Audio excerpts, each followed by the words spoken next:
Hi నమస్తే welcome to I news. మీరు ప్రపంచంలోనే అతిపెద్ద వలస ఏదని అనుకుంటున్నారు? వైల్డ్ బీస్ట్లు, పక్షులు లేదా తిమింగలాల ప్రయాణం. కానీ నిజానికి అది కాదు. ప్రతిరోజు రాత్రి మన కళ్ళకు కనిపించకుండా సముద్రం లోతుల్లో లక్షల్లో కాదు, కోట్లలో కాదు, ట్రిలియన్ల సంఖ్యలో జీవులు ఒకేసారి పైకి వస్తాయి. ఉదయం అవ్వగానే మళ్ళీ వందల మీటర్లు లోతుకు వెళ్ళిపోతాయి.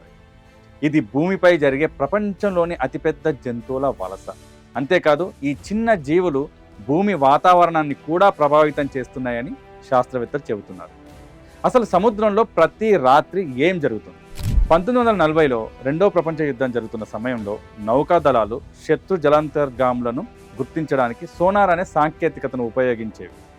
ఒకరోజు సోనార్ పంపిన శబ్ద తరంగాలు సముద్రపు అడుగు నుంచి తిరిగి వస్తున్నట్లు కనిపించాయి. కానీ ఒక విచిత్రమైన విషయాన్ని గమనించారు. ఆ సముద్ర అడుగు రాత్రిపూట పైకి వస్తుంది, పగలు మళ్ళీ కిందికి వెళ్తుంది.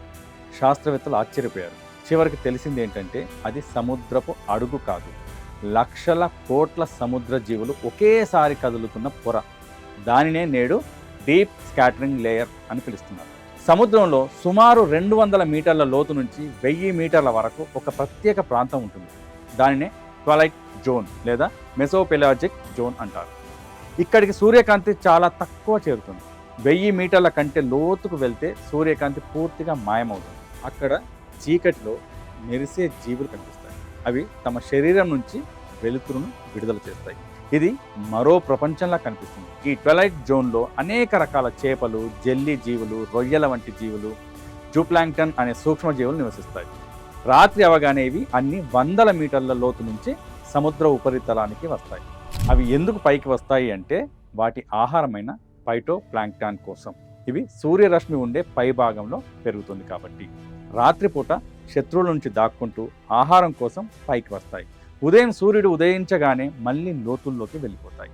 ఈ ప్రక్రియను డయల్వెర్టికల్ మైగ్రేషన్ అంటారు. ప్రతి రాత్రి ప్రపంచవ్యాప్తంగా ట్రిలియన్ల జీవులు ఇలా పైకి కిందికి ప్రయాణిస్తూ ఉంటాయి. అందుకే దీనిని భూమిపై జరిగే ప్రపంచంలోని అతిపెద్ద జంతువుల వలస అని సైంటిస్టులు చెబుతున్నారు. సముద్ర పరిశోధకుడైన జాన్ కాప్లీ ఒకసారి 650 మీటర్ల లోతులో జలాంతర్గామిలో ప్రయాణిస్తున్నాడు. అప్పుడు లోపల ఉన్న లైట్లు ఆఫ్ చేశాడు. చుట్టూ చీకటిలో వేలాది చిన్న చిన్న కాంతులు మెరవడం కనిపించింది. మొదట కొన్ని జీవులే అనుకున్నాడు. కానీ స్ట్రోబ్ లైట్ వెలిగించిన వెంటనే చుట్టూ ఉన్న ప్రతి జీవి వెలిగిపోయింది. అప్పుడు తాను నీటిలో కాదు, జీవులతో నిండిన ఒక సూప్లో ఉన్నానేమో అనే భావన కలిగిందని స్వయంగా ఆయన చెప్పారు.